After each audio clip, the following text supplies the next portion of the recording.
Hey everyone, this is Willow's Whimsy. Thanks for stopping by. This is my series, Neecie's Journey to Better Health. Health meaning everything spiritual, mental, physical, and emotional. I have a lot of different diagnoses. I have a lot of things I've struggled with in my life, and this series is about A, overcoming all of that, and B, becoming a healthier person now and setting goals around that. It all ties back to my vision list, and I'll link that below. I need to write it out on my blog so I can link it below. But thank you so much for stopping by, and with no further ado, here is today's video. Okay, so I shot a little intro for this, and I'll just put it on every time, and I'll put chapters up so that those of you who view this regularly can just skip that little intro part. So with all of the health goals and everything that I've struggled with over the years, I've been pretty much open, but I haven't done a lot of, I guess I've done some explanation, but I haven't done like a lot of accountability type videos, like what am I doing? What's working? What didn't work? What are the results? Yada, yada, yada. And so I do want to get more into that. I shot the vision list video and I posted it yesterday. Okay, that's why I'm doing a video today. That makeup, you guys, I went out in public like that. I'm sorry. I can't see. I have decided that when I get insurance again and I go in for an eye exam, I'm going to get contacts because yesterday... Oh yeah. Anyway, thank you for sticking with me.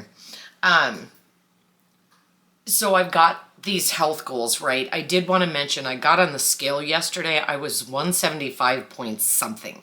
So that's going to be, I got back up to 217 this time, and excuse me, I've gone down, geez, from there. I was down to 161 at one point, and now I'm back up to 175. So that's our starting point. So every week when I do this video, I'll get on the scale and I'll take a picture and I'll put that at the end of the video. I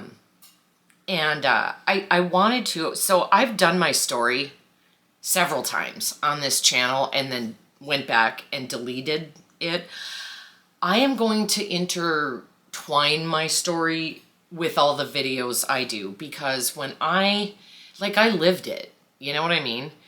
And going back and sitting in that ick serves no one. And I have dealt with a lot of that, but my early childhood stuff affected me deeply. And but I just can't do a linear thing of my story. And although I'm someone who's very forthcoming and open, I said things in those videos that I don't necessarily need to put out there. So that's changed. It doesn't mean I won't be forthcoming, open, and honest on here, but like piecemeal, you know? Okay, so what I wanted to talk about today, though, briefly, is borderline personality disorder. And I don't have my phone with me. If you Google it, AI brings up really good information on it. I have several diagnoses. So in the past, I've had ADHD, mild OCD, anxiety, depression. There's one on PTSD. Oh, dermatillomania. That is an OCD thing, but it's got its own deal. We'll talk about that at some point. I want to talk about all of this. Borderline personality disorder. And I never knew I had it until in April, at the end of April of 2026, it'll be 3 years that I got the diagnosis. So we're sitting on what, 2.5 years? Borderline personality disorder, when people hear that, they're like, oh, you're a scary one. And I was scared at first when I got the diagnosis. But then as I started reading, I actually was so happy because so much of my life was why. Why am I this way? Why do I react like this? Why am I Denise? Why? Blah, blah, blah. And I think other people were like asking the same things, like, what the hell, dude? And it's big emotions. Like, I'm going to dumb this down. It's huge emotions, okay? Whether they be happy or bad. And more often than not, people with BPD are angry. That is the emotion that just really shines through. So they believe it's genetic, environmental, and what's the word I'm looking for? Like, nature versus nurture, that there is a nurture piece. The biggest piece of which is childhood trauma, especially abandonment. And I definitely had abandonment. And I was going to say I don't blame anyone anymore. I've been able to let go of that from all but one person. Well, two people, but one of them has passed on, and that's my father. The other is my stepmother. She and him never apologized for any of this. My mother did. She has several times. And she understands the effect, that it definitely had on me. And when I talk about me, I have a sister who went through all this with me, and she was little. And she doesn't remember certain things, but I think that it affected her. But I also think she doesn't have, there's like anomalies in the brain, in the amygdala, and all these other places. Look it up. So almost everyone with borderline personality disorder have this stuff in the brain, and you can see it, right? It can be tracked, it can be looked at. But not everybody who has this stuff in the brain has borderline personality disorder, if that makes sense, right? So, so childhood trauma and abandonment and different things come into play. So, basically, I really wish I had my phone now. There was a list of things, but abandonment is huge, and so it affects relationships. And people with BPD tend to, when they meet someone, they're all good or they're all bad. And we're very notorious for putting people up on pedestals, and then they come crashing down when they're not perfect, and we blame them. And that has happened. So, and also very intense relationships that start very quickly. They get so intense, and then we either push them to abandon us, and that's part of PTSD too. This all flows over. PTSD, a lot of it is repeating chaos and the same behaviors because we're comfortable in it, even though we hate it and despise it. And so, so relationships were something for me I could never have because, like I said, I either pushed the person so far that they would leave, which a normal person does, right? But then I got to be the victim. And this played out over and over and over and over again. And someone told me once my picker is broken when it comes to men, and I haven't been with anyone in any form, physical, emotional, mental, whatever, in years. And there were a lot of factors in that. I'll do a video on that.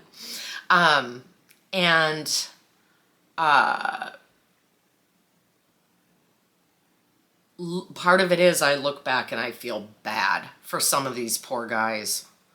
Oh my God. But my picker is broken. And this might sound cold, but there's some of them I don't feel bad for. You could put me in a room with 1,000 men and only one of them is just sick. That's the one I'll pick. It's broken. My picker's broken. So we have a huge fear of abandonment, and that plays in to that too. you know? We're impulsive to the point where we combust constantly, and we create this chaos, whether, again, financially. I have had a horrible relationship with money my whole life too, because I'm so impulsive, and I want to pay off now. That's an ADHD thing too, very much. So, I have all these things that just complement each other so beautifully in terms of being completely neurotic and insane. And yeah, self-sabotage is huge. And that was another thing too. My sister said to me, I mean, I have addiction issues too, and I was well into my addiction when she said to me once, she goes, will anything make you happy? She goes, when we talk, Denise, like, I really wonder if there's anything that will ever truly make you happy. And you know how we have moments of clarity in our lives? Like, that was one of them for me, where I was like, ooh, maybe I'm not capable of it. So I encourage you guys to read about this disorder. I will do another video about it, but not right away. A lot of times even talking about this stuff will bring things up for me. I have let go of the past for the most part. Like, this diagnosis, I feel like saved my life because it just explained so much. The biggest piece of all of this that I will tell you, and this happened on Facebook recently, is that people didn't take me seriously. Because, oh, it's Denise being dramatic. Oh, Denise. That kind of stuff, which was incredibly, sorry for the language, I swear, fucking hurtful. My whole life. Literally. My family did it to me. Friends did it to me. Teachers, bosses, coworkers, so many people did that to me. I get it. I don't hold anyone accountable for that because I was a lot. I just didn't know. And a former coworker who was on my Facebook page, we didn't have a lot of interaction. She saw my daughter, where my daughter works. And my daughter just said, oh, hi, And I don't understand some people, and what, do they even use their brain? Because first of all, that she even said this to my daughter. Like, my daughter was totally thrown by it and offended. But she says, well, first, how's your mom? Oh my God. Then she says, so is she still at her job or did she quit? Now, I am a poster on Facebook. I don't do the emotional outburst posts like I used to, but I still will write novels, tell people what's going on, blah, blah, blah, blah. I don't do it as much. I'm working on that, but I do. But everything I've posted, like it's been positive. I've had an amazing experience at this job I'm at now that's about to go into layoff, and walked through it, and it's like, do you even read what I effing post? And then she says to my daughter, is your mom using? What? And why would you say that to my daughter? Call me, Yeah. See, I still get angry about things, but the thing is, like, I would have raged about that. I would have posted a whole thing. I would have tagged her so she could see it and everybody else in the world could see it was her. I would have had people delete me because, oh my God, she's psycho. It's not like that anymore. Yeah. It pissed me off, but so often what I have found is anger is a reaction to fear. Not always, but a lot of the times. And there's that fear that I had my whole life of people thinking I was different or not good enough or too much or whatever. And having had people say my whole life, that's just Denise, because she ended that question with, well, because your mom,